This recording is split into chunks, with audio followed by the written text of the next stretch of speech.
is die kwaad, die geen hart vir jou in my hart nie.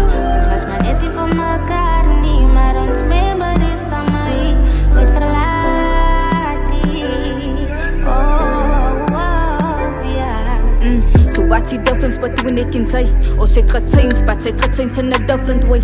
Ek wou al settle, cause ek weet ek sou nie bitter kry. Ek was op peace, but die streets word sy nog entertain. So I see difference, die rede hoekom ons twee nou moet sukkel, die rede hoekom ons problems ontwikkel. Maar I see alle, my gevoelens is in die middel. Die liefde wat ek gekry het, toe sy kwam my verdubbel. Maar ek klaar nie, cause ek weet ek was nie bitter nie. Maar jou foute is iets wat ek nie kon gesien het nie. So ek weet maar nou jou energie. En het dan het dat ons twee was ook net enemies. So ek sê dankie, sy traakie, want ek sou het nooit so aanvaar nie. Sy weet is die in my hart nie.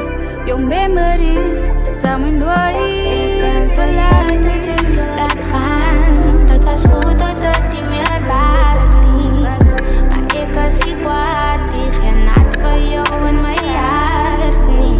Ons was maar net nie van mekaar nie, maar ons memories aan my nooit verlaat nie. Oh, so ek wens jou die beste, want jy was die beste vir die tyd. Maar dis nou ons einde, ons boek op die laaste page. So ek sê dankie vir jou tyd. Jy het my weer kom leer hoe om my hart te gebruik.